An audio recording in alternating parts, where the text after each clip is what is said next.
urareba nyine nawe ukabona wabona bitangiye gusa nk'ibishaka gufatwa ugahita ushyiramo amazi.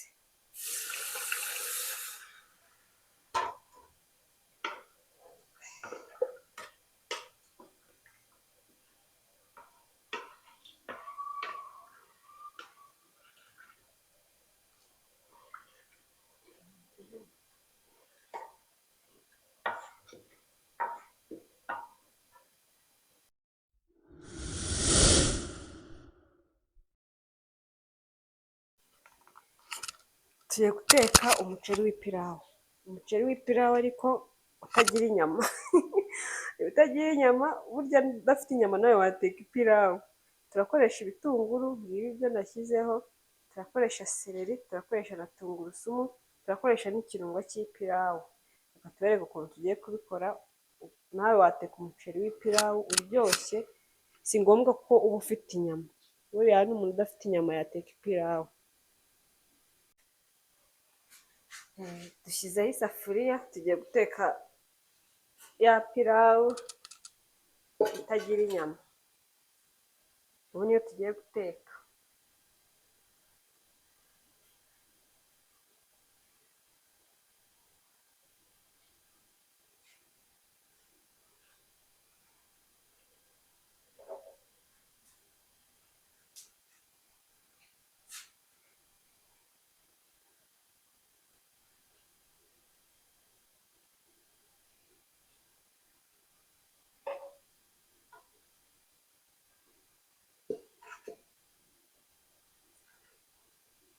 Shyiramo amavuta,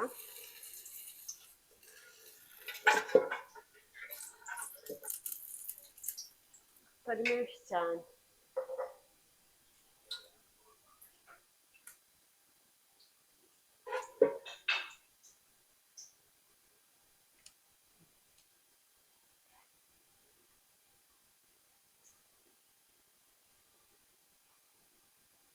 Noneho iyo umuntu amaze gushyiraho amavuta ahita yishyiriramo ibitunguru.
Reba ukuntu igitunguru cyabaye. Igitunguru urakireka kikabanza kigashya kuko byanyabyo.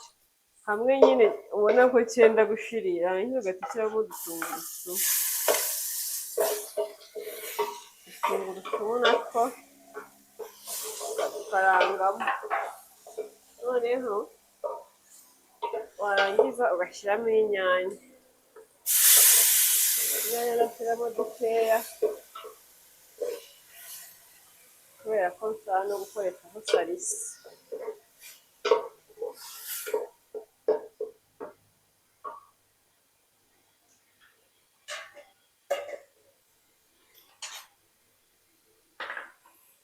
Noneho na salisa nayo niyo ngiye gushyiramo.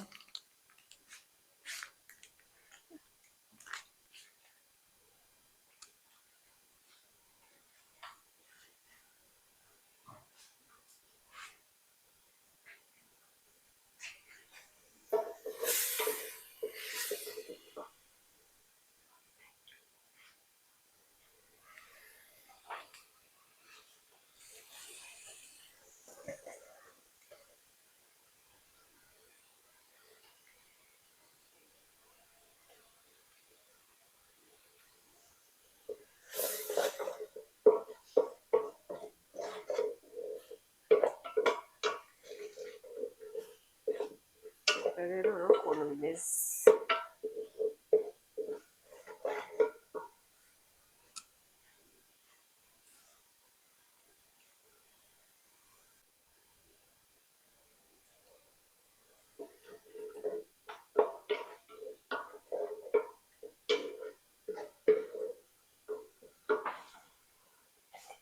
Uyu ni umunyu tugiye gushyiramo. Reba nari bumenye. Shyiramo akunyu karinganiye.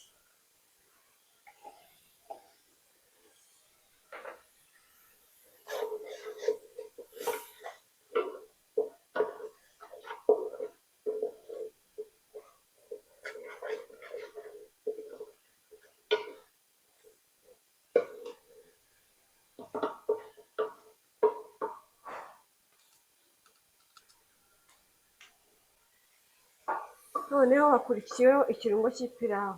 Iki twe turakigura tukakivangavangira tukakiburendinga, ni uku kiba kimeze. Nicyo tugiye gushyiramo noneho rero.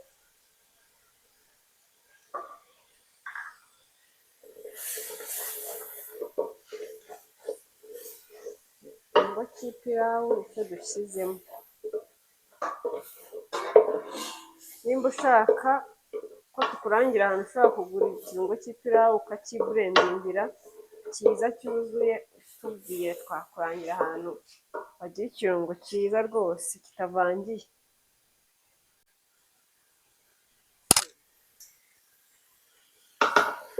Reba cya kirungo ukuntu kiba kimeze, kiragenda kikamera nk'aho cyabaye umukara. Noneho rero iki ni igihe cyo gushyiramo umuceri wacu. Shyiramo umuceri.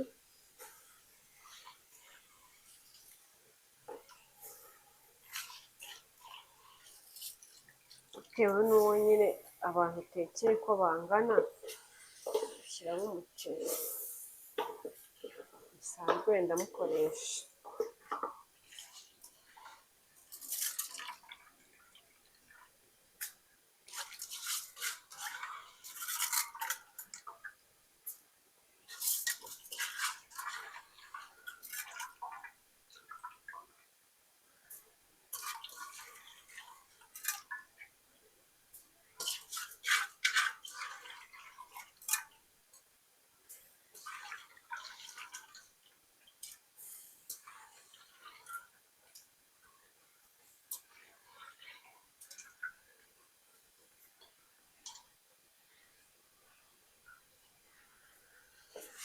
Iyo umaze gushyiraho umuceri rero urawukaranga, ukawukaranga ntabwo uba ugomba gutuma hasi bifatwa usanga umuceri washiririyemo hasi. Oya, urawukaranga ku buryo nyine uwubuza gushirira hasi.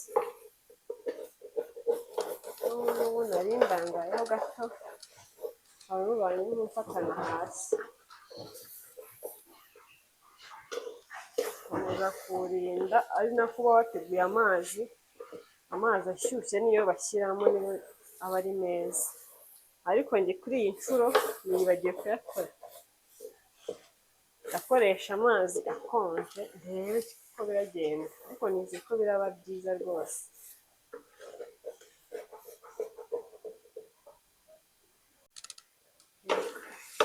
Urareba nyine nawe wabona bitangiye gusa nk'ibishaka gufatwa, ugahita ushyiramo amazi.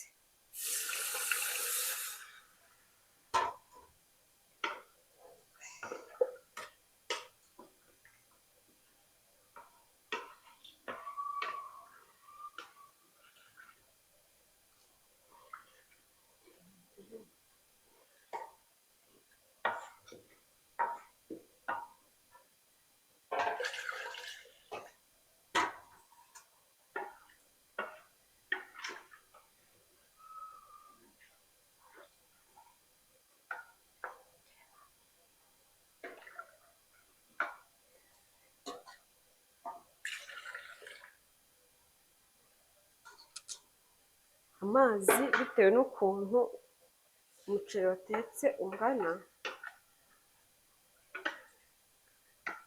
ugomba kureba nawe ukagereranya, cyangwa waba utazi no kugereranya ugapima. ugapima amazi urakoresha, ukanumva nimba umunyu wakoze.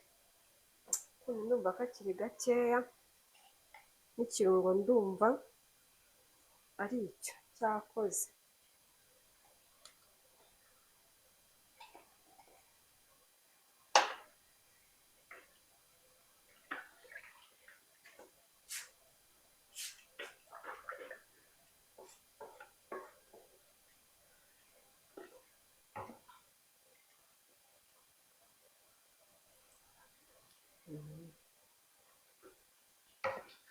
Akunyu karacyari gake pe, ntugateke umunyu mwinshi ntabwo aba ari sawa. Noneho rero urangije gukora ibi ngibi urapfundikira, ugahita ushyira ku mbabura ifite amakara makeya idafite umuriro mwinshi cyane, nuko bigashya. Dupfundikire dutegereze turebe.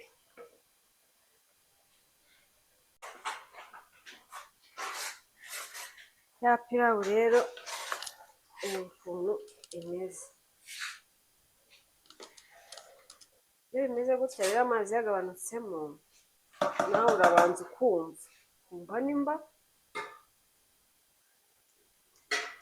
amazi arimo yatuma ushya. Wakumva amazi atatuma ushya ukiri mubisi, wongeramo utuzi twa tundi dushyushye, warangiza ugakoroga kugira ngo umwotsi udafata. Noneho twebwe ubu ngubu amazi arahagije, uhita ushyiraho udusereri hejuru kugira ngo tuze guhumura. Udusereri iyo dushyizeho ni ukuri turahumura pe neza. Warangiza ugahita ushyiraho ugapfundikira.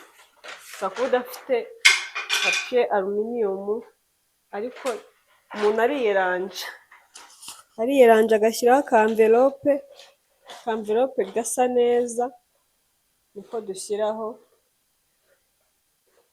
warangiza umuntu agapfundikira. Yego, iyo upfundikiye rero urategereza wagabanyije amakara, ugategereza ko bishya. Ya pilawu yacu yahiye. Twibukiranye ko ari ipilawu itagira inyama. Pilawu rwose itagira inyama, twapfundikije aka gasereri ukuntu imeze. Bayibonye?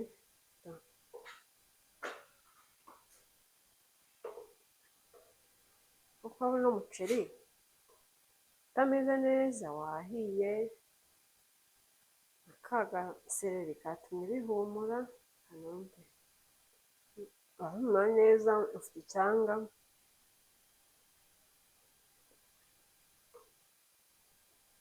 Nta butandukanye rwose n'ipilawu irimo inyama. Iyi ni ipilawu itarimo inyama, nawe wayiteka kandi ukarya neza ugahindura. Ukareka kwirwa urya umuceri w'umweru, ku wa mbere ni umuceri w'umweru, ku wa kabiri ni umuceri w'umweru, ku wa gatatu. Kandi ni ukuri pe, ikirungo cy'ipilawu ntabwo gihenda ku buryo wavuga ngo ushaka kurya ipilawu, ugahindurira abantu bo mu rugo nabo bakishimira kurya ipilawu.